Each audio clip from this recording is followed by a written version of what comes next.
तो गाइस कैसे हैं आप सब लोग। रिवेंज सीकर के एपिसोड 399 के साथ हाजिर हूं। तो लास्ट एपिसोड के एंड में हमने देखा था हमारा मिंग एक लड़की को बचाता है जो कि मार्शल आर्ट सिविलाइजेशन से होती है, क्योंकि हमारे मिंग के अलावा मार्शल आर्ट सिविलाइजेशन से यहाँ पर दो और लोग भी थे। उनमें से एक ये लड़की है। लड़की रुई रॉब को चुराकर भाग रही होती है, जबकि उसके पीछे बहुत सारे लड़के लगे होते हैं। वो सभी लोग दूसरी सिविलाइजेशन के होते हैं। हमारा मिंग उन सभी के सामने अपीयर होता है और उन सभी को वहीं पर रोक देता है। वो सभी लोग भी काफी ज्यादा गुस्से में होते हैं कि अब यहाँ पर कौन आ गया है जो इनको रोक रहा है। हमारा मिंग उस लड़की के सामने खड़ा आ जाता है और उन सभी लोगों से कहता है तुम सभी लोग यहाँ से वापस चले जाओ वरना तुम सभी लोग मरोगे। तो वो सभी चिल्लाकर उससे कहते हैं आज तुम्हारी हिम्मत कैसे हुई हमारे सामने इतने ज्यादा एरोगेंट बनने की। यहाँ पर एक लो क्लास की सिविलाइजेशन की लड़की को बचाने की कोशिश कर रही हो। कहीं ऐसा तो नहीं है कि तुम भी इसी लो क्लास की सिविलाइजेशन से हो। लगता है कि तुम्हें हम सभी की सिविलाइजेशन के बारे में नहीं पता। तुम तो मरना चाहते हो इसीलिए तुम यहाँ पर हो। सभी लड़कों में से एक लड़का वो भी होता है जो कि उस पगोडा में था। वो लड़का बहुत ज्यादा घबरा जाता है, डर के मारे कांप रहा था। चिल्लाते हुए सभी लोगों से कहता है मैंने इस लड़की को पहले भी देखा है। मैंने इस पगोडा में देखा था जहाँ ये बुढ़ा पील को लेने के लिए गया था। लड़का वाकई में बहुत बड़ा कमीना और बहुत ज्यादा तेज है। ये बहुत ज्यादा पावरफुल है। इसके पास मैजिक है, इसके पास पॉइजन है। ये पॉइजन को यूज करते हुए तुम्हारी पूरी बॉडी को पिघला देता है। यहाँ तक कि इसके पास अपने आप को गायब करने की शक्ति भी है। बहुत सारी हायर सिविलाइजेशन के लोगों को भी इसने अपने पॉइजन के साथ मार दिया। वो सभी लोग उसकी बात सुनने के बाद अब काफी ज्यादा घबरा रहे होते हैं। वो उसे कहते हैं क्या वाकई में ऐसी बात है, क्या वाकई में इसने सुपर सिविलाइजेशन के लोगों को भी पॉइजन देकर मार दिया। वो लड़का रोते हुए उन लोगों से कहता है हाँ ये बात वाकई में सच है, इस लड़के ने पॉइजन देकर उनको मारा है। लोग जैसे ही अपनी पिल निकाल कर अपने आप को डिटॉक्सिफाई करने लगते हैं, इससे पहले उनकी बॉडी वहाँ पर पिघल कर नीचे गिर जाती है और उनकी हड्डियां भी नहीं बचती।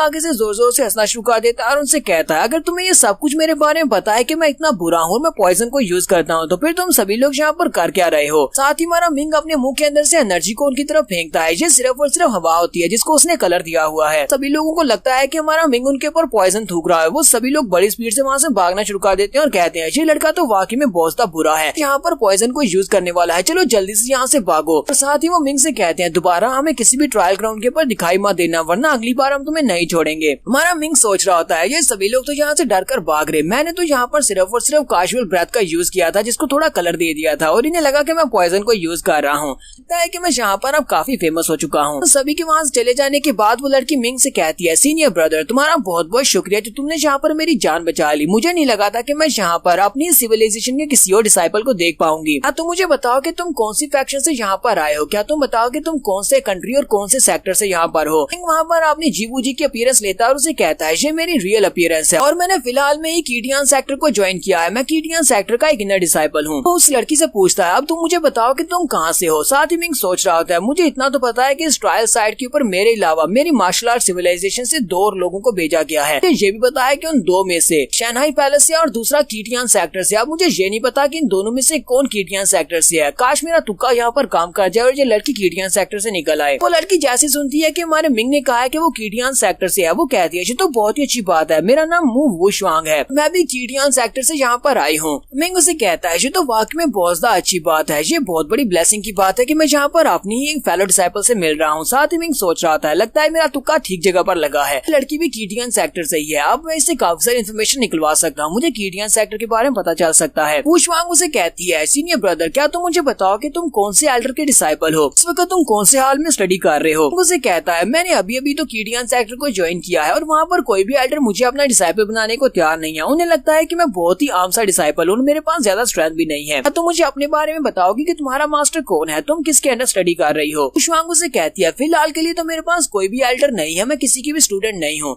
असल में बात यह है क्योंकि मैं कीटियान सेक्टर के लीडर की बेटी हूँ। मिंग उसकी बात सुनने के बाद कहता है अगर तुम लीडर की बेटी हो तो फिर तुम्हारे नाम के साथ उसका नाम क्यों नहीं आ रहा। हमारा मिंग सोच रहा होता है अगर ये कीटियान सेक्टर के मास्टर की बेटी है तो इसका मतलब ये हुआ कि ये लॉन्ग शाओबाई की छोटी बहन है। वुशवांग उसे कहती है क्योंकि मैं अपने फादर के नाम के साथ नहीं हूँ, मैं अपनी मदर के नाम के साथ हूँ, नाम के साथ मेरी मदर का नाम है।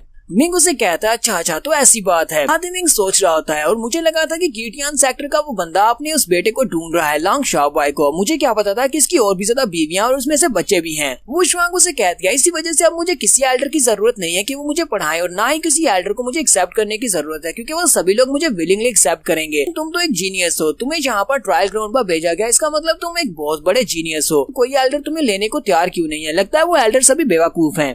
मिंग उसे कहता है इस बात से कोई फर्क नहीं पड़ता कि कोई मुझे अपना स्टूडेंट बनाता है या नहीं बनाता, तुम्हें तो पता है कि मैं एक जीनियस हूँ, लेकिन मैं चाहता हूँ कि तुम इस बात को दुनिया से सीक्रेट रखो। वापस जाने के बाद किसी को इस बारे में मत बताना कि हम दोनों ट्रायल ग्राउंड पर आए थे। वू शुआंग उसे कहती है सीनियर ब्रदर तुम्हें परेशान होने की जरूरत नहीं है, मैं इस बारे में किसी को भी नहीं बताऊंगी, मैं अपने फादर को भी नहीं बताऊंगी। मैं वापस अपने कीटियान सेक्टर में जाऊंगी तो वहाँ पर वापस जाने के बाद मैं पूरी कोशिश करूंगी कि तुम्हारे इस एहसान का बदला चुका सकूं। मिंग उसे कहता है इस बात से फर्क नहीं पड़ता, तुम्हें एहसान का बदला चुकाने की जरूरत नहीं है, मैंने तो बस तुम्हारी जान बचाई क्योंकि तुम मेरी मार्शल आर्ट सिविलाइजेशन से हो। फिर साथ उसे पूछता है मुझे ये बताओ तुमने इस रुई रोब को पहना हुआ है, मैंने तो सुना था कि यहाँ पर सिर्फ और सिर्फ एक ही रुई रोब है, तुमने कहा कि यहाँ पर और भी ज्यादा रुई रोब है, आखिर इसके और कितने ज्यादा पीसीज हैं? शुआंग उसे कहती है वैसे पहले तो यहाँ पर सिर्फ और सिर्फ एक ही पीस था, जैसे मैंने जाकर इसको छुआ इसके बाद बाकी के सभी लोग मेरे पीछे लागे, तो जैसे वो सभी लोग मुझसे इसे छीना चाहते थे इस रुई रोब के 10 और क्लोन्स बन गए, यानी कि इसके टोटल 10 क्लोन्स हैं। मुझे लगता है कि ये रुई रोब उन सभी में अपने आप को डिस्ट्रीब्यूट कर रहा है ताकि जिसके ऊपर भी ये फिट आए बाकी के सारे क्लोन उसके पास वापस आ जाएंगे। लेकिन जब मैंने इसको पहना था मेरी बॉडी के ऊपर इसका कोई भी रिएक्शन नहीं हुआ, लगता है कि ये मेरे लिए नहीं बना, मैं इसकी मास्टर नहीं हूँ। वो उसे उतार कर मिंग को देती है और कहती है सीनियर ब्रदर क्यों ना तुम इसको ट्राई करके देखो। उसे कहता है अच्छा ठीक है फिर मैं इसको ट्राई करके देखता हूँ। और साथ ही वो सोच रहा था ये लड़की तो वाकई में बहुत ज्यादा मासूम और बोली है, इसने अपने इतने ज्यादा कीमती ट्रेजर को उतार कर मुझे दे दिया, के लिए तो यहाँ पर ये सभी लोग एक दूसरे की जान लेने को तैयार हो जाएं। और मिंग जैसे उस रुई रोब को अपने ऊपर पहनता है उसी वक्त बिमिंग चिल्लाकर उसे कहती है मास्टर जी तुम क्या कर रहे हो, जल्दी से इस रोब को उतारो, ये तो मुझे खा रहा है। मिंग जोर जोर से चिल्ला रही होती है और हमारा मिंग उस रोब को उतारने की कोशिश करता है, वो बार बार उसको खींच रहा होता है लेकिन वो उसके बॉडी के ऊपर से उतर नहीं रहा था। वो उसे कहता है बिमिंग मैं इसको उतार नहीं पा रहा, मेरी बॉडी के साथ जैसे चिपक ही गया हो, आखिर हो क्या रहा है? लगता है कि जो मेरी बॉडी के साथ फ्यूज हो गया और मैं तो इसको फाड़ कर भी नहीं उतार पा रहा। हमारी बिमिंग वहाँ पर जोर जोर से चिल्ला रही होती है और वहाँ पर जोर जोर से चिल्लाने के बाद दिखाते हैं कि उसके कपड़े चेंज हो रहे होते हैं। मिंग भी इस बात से काफी हैरान होता है, बिमिंग भी शर्माना शुरू कर देती है। देर के बाद बिमिंग मास्टर से कहती है मास्टर आपको इसको उतारने की जरूरत नहीं है, ये रुई मैजिक रोब के पास जो पहले गॉड ट्रेजर क्लोथ्स हैं उनके साथ फ्यूज हो चुका है। इसका मतलब ये है कि अब आपकी पावर पहले से बहुत ज्यादा बढ़ गई है, आपके इस क्लोथ की पावर बढ़ गई है और मेरी पावर भी बढ़ गई है। इनविंसिबल स्वर्ड बिमिंग की तरफ देखती है और कहती है इस रोब को देखकर तो लगता है कि ये प्रोडक्ट अभी कंप्लीट नहीं है, लगता है कि इस रोब के अंदर भी एक स्पिरिट ने पैदा होना था, लेकिन इसके अंदर स्पिरिट बनने से पहले ही इसको यहाँ पर ट्रेजर बनाकर भेज दिया गया है। इसी वजह से अब ये यहाँ पर आपके गॉड ट्रेजर के साथ ही फ्यूज हो चुका है, अब ये उसका हिस्सा बन चुका है। अगर ये कंप्लीट होता तो इसके अंदर अपनी इसकी सोल होती जैसे बिमिंग और मैं हैं। तो उसी वक्त वहाँ पर से आसपास के जितने भी रुई रोब होते हैं वो सारे के सारे उड़ते हुए हमारी मिंग की बॉडी के अंदर आकर समा जाते हैं और उसका जो रोब होता है वो कंप्लीट हो जाता है। बिमिंग मास्टर से कहती है मास्टर मैंने इसके जो 9 क्लोन थे उन सभी की सभी कॉपीज को भी वापस आपके रोब के साथ मिला दिया है। वो इनिशियली इसी की कॉपीज थी और इसी से निकलकर बाहर गई थी ताकि वो अपने लिए परफेक्ट मास्टर को ढूंढ सके। जबकि इसे परफेक्ट मास्टर मिल चुका है तो मैंने इन सभी को वापस बुला दिया है, अब आपकी पावर बहुत ज्यादा बढ़ चुकी है। मिंग कहता है ये तो वाकई में बहुत ज्यादा अजीब है, ये तो पहले वाले गॉड ट्रेजर की तरह है जो कि मेरी बॉडी के ऊपर है, वो मेरी बॉडी के साथ फ्यूज हो चुका है और ये भी मेरी बॉडी के साथ फ्यूज हो गया है, यहाँ तक कि ये मेरी फिजिकल बॉडी के साथ भी परफेक्टली फिट बैठ रहा है और वो वहीं पर गायब हो जाता है, यानी कि वो मिंग की बॉडी के अंदर चला गया, असल में वो गायब नहीं हुआ। वो शुआंग भी इस बात से बहुत ज्यादा एक्साइटेड हो जाती है, वो उसे कहती है ब्रदर ये तो वाकई में बहुत ज्यादा अच्छी बात है, ये तुम्हारी बॉडी के साथ सूटेबल है, इसे अपना मास्टर मिल गया है, मैं इस बात से बहुत ज्यादा खुश हूँ कि ये वाला रुई रोब हमारी मार्शल आर्ट सिविलाइजेशन वालों को मिला है। मिंग उसे कहता है लेकिन जूनियर सिस्टर ये वाला रुई रोब ओरिजिनली तुम्हारा था, मैंने इसे तुमसे ले लिया। वो शुआंग उसे कहती है लेकिन ब्रदर तुम यहाँ पर कुछ ज्यादा इस बारे में सोच रहे हो, अगर ये मेरे पास भी होता तब भी इसे अपने ओरिजिनल ओनर के पास चला ही जाना था, मेरे लिए तो ये बिल्कुल बेकार था। जहाँ पर तुमने मेरी जान बचाई है तो इसके बदले में मेरी तरफ से ये गिफ्ट समझकर रख लो।